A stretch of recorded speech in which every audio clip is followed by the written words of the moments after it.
magazine emblématique de M6 depuis les débuts de la chaîne dans le paysage audiovisuel français, Capital a été présenté par de nombreuses stars de la télévision au fil des années.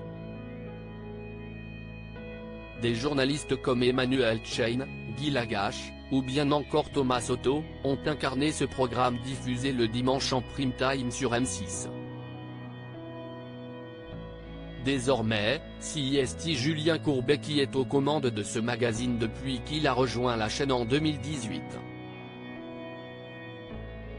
Celui qui officie également sur l'antenne de RTL présentera un nouveau numéro inédit de Capital dimanche 22 octobre 2023, à partir de 21h05 sur M6. Cette semaine, les équipes de l'émission se sont intéressées au parc d'attractions XXL. C'est une vraie ruée.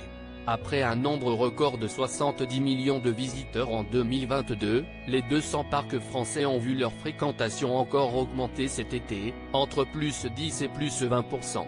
Et pourtant, nos champions Mickey, Astérix et compagnie auraient tort de se reposer sur leur laurier.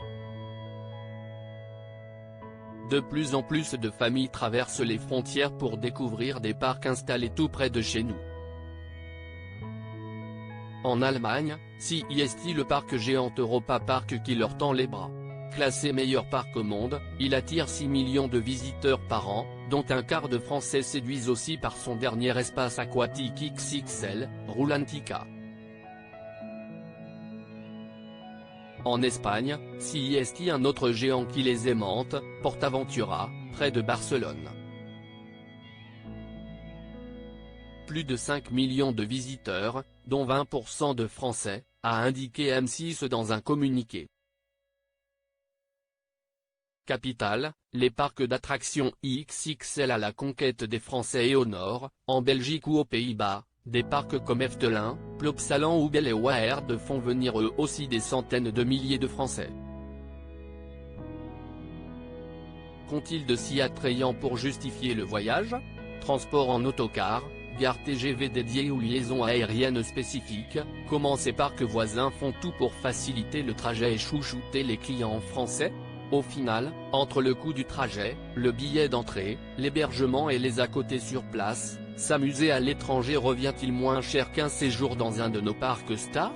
En 1984, un Québécois, Guy Laliberté, cracheur de feu Baba Cool et Malin, crée le Cirque du Soleil sous un minuscule chapiteau jaune et vert dans un village du Canada, à 3 heures de route de Montréal, a ajouté la chaîne.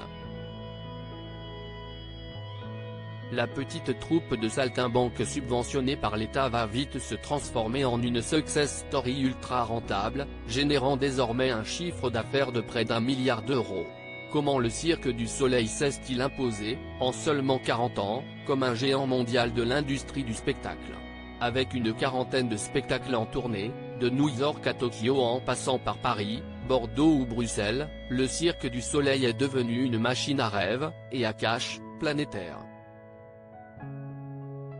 Des secrets de fabrication des costumes et des décors, en passant par la stratégie ultra élaborée du choix des villes et la rentabilisation maximum des spectacles, plongés dans les incroyables coulisses du premier cirque mondialisé à la puissance inégalée qui a attiré, depuis sa création, près de 200 millions de spectateurs, a finalement conclu M6.